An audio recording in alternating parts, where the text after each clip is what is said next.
This little Jason went to market. This little Jason stayed at home. This little Jason had roast beef. And this little Jason had none. And this little Jason started killing all the other Jasons. They say killing your first Jason is the hardest.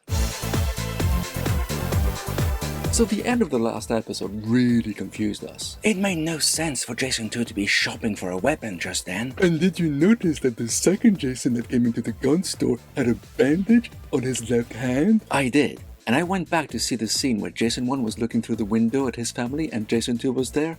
And the blocking was so good and so subtle, you couldn't see Jason 2's left hand at any time.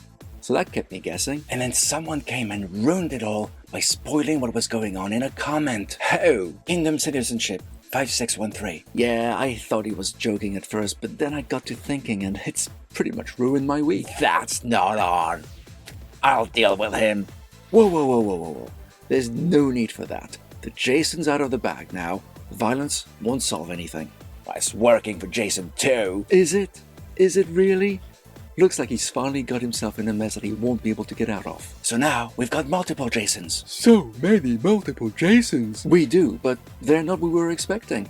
They're not other Jasons from other realities where a different Jason 2 stole their lives. You mean like the version where our Jason 1 saw another Jason and Amanda being caught and killed by another Layton earlier on in the show? Exactly. I thought there could eventually be a problem with our lost Jason 1 meeting up with a bunch of other lost Jasons from other realities. I even wondered if he'd actually gone back to his proper reality or not at the end of the previous episode. But no.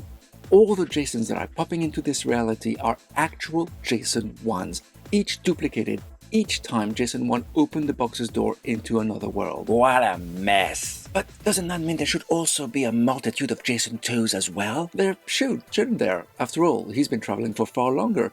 There should be an army of Jason 2s. A flaw in the story? Potentially. Or maybe this will be addressed in the final episode. However, we've got a bigger problem. Who's the real Jason 1? Aren't they all the real Jason 1? They actually are, and that's my point. Who's the Jason 1 we've been following all this time? What if it was the one Jason 2 killed at the start of this episode? After all, he was carrying the same kind of knife we saw Jason 1 buy at the end of the previous episode, and no bandage on his hand. Yeah, but he wasn't wearing the same clothes. I think, until we're shown otherwise, that the clever Jason 1, the one with the rubber band on his ring finger, is our Jason. That's right. It doesn't look like the other Jasons have that. And I like the way he managed to get to meet Daniela. That was pretty clever. I was thinking, what the hell is he doing with that cigar? Then he got arrested, and then Daniela got to come to him. Interesting that no other Jason thought of doing that. Yeah, especially since he told Daniela that they think exactly like he does. Except for that part. But I also liked that he got her to choose their meeting place and which safe word to use so that the other Jasons couldn't possibly guess it. Which explains the title of the episode. Poor Daniela.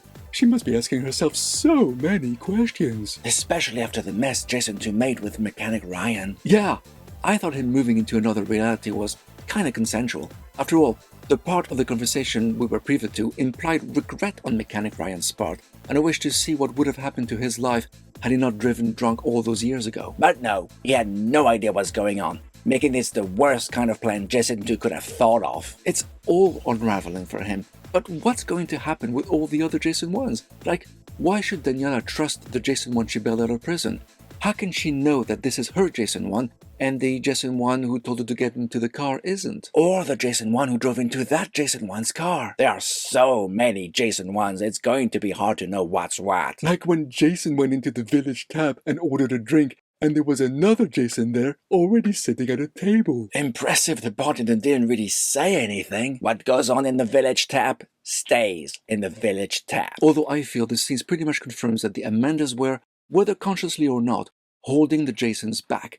And those that made it back did it once she left or died. Damn, that particular Jason sure did suffer. Still makes me wonder who the real Jason 1 is. I think they all are, and that's the problem. I think by the end when, well, a Jason 1 hugs Charlie, Daniela's having serious doubts. Wouldn't you? Yeah, I most certainly would. I do have one question though. What's that? Well, is it murder if you kill yourself? That's called suicide, Mouse. Not in that episode. Even if the proper Jason 1 gets rid of Jason 2, How's he going to untangle the mess of his life? How's he going to deal with all the other Jason 1s? How's he going to explain to the police that all those dead Jason 1s Jason 2 killed aren't him and he didn't actually kill them? Will the real Jason 1 please stand up? Please stand up.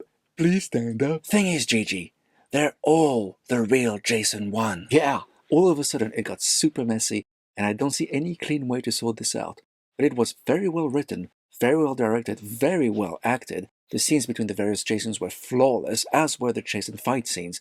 It was a great episode which took the show in a totally different, original, and unexpected direction, and really makes you wonder what will happen next. Can't wait for next week. Got a feeling this ain't gonna be pretty.